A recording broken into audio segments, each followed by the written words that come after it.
Elon Musk இப்போ recent டைம்ல தான் ட்விட்டர் அப்ளிகேஷனை வாங்கி ட்விட்டர்ன்ற பேரை வந்து எக்ஸ் அப்படின்னு மாத்தினாரு. அது மட்டும் இல்லாம எலான் மஸ்கோட டெஸ்லா காசுமே வந்து யூஎஸ் தாண்டி எல்லா கண்ட்ரீஸ்லயுமே ரொம்ப ஃபேமஸா இருக்கு. இப்போ டெஸ்லாவோட அடுத்த ப்ராடக்டான டெஸ்லா பை ஸ்மார்ட் போனை இந்த வருஷத்தோட எண்ணில் லான்ச் பண்ண போறாங்களாம். இந்த ஸ்மார்ட் போன்ல இருக்கக்கூடிய 2 ஃபீச்சர்ஸ் இது வரைக்கும் எந்த ஒரு ஸ்மார்ட் போன்லயுமே இருக்காது அப்படின்னுமே சொல்றாங்க. அப்படி என்ன ஃபீச்சர்ஸ் அப்படின்னு பாத்தீங்கன்னா, ஃபர்ஸ்ட் ஃபீச்சர் வந்து இந்த போனை நீங்க சார்ஜே போட வேணாமா. அது எப்படி சார்ஜ் போடாம போன் யூஸ் பண்ண முடியும் அப்படின்னு தானே கேக்குறீங்க. அதாவது இந்த போனை நீங்க வந்து பாக்கெட்ல வச்சோ இல்ல கையில வச்சோ எடுத்துட்டு போனீங்கன்னா சன்லைட் மூலமா டைரக்டாவே இந்த போன் வந்து சார்ஜ் ஆகிடுமா. அப்புறம் இன்னொரு எக்ஸ்க்ளூசிவான ஃபீச்சர் என்னன்னா, இப்போ நம்ம செல்போன் யூஸ் பண்றப்ப இன்டர்நெட் வந்து நமக்கு பக்கத்துல இருக்கக்கூடிய டவர் மூலமா கிடைக்கும்.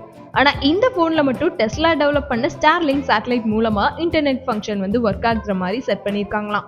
ஸோ இந்த போன் வந்து ரிலீஸ் ஆச்சுன்னா மார்க்கெட்ல ரொம்பவே ட்ரெண்ட் ஆகும் அப்படின்னுமே சொல்லிட்டு இருக்காங்க.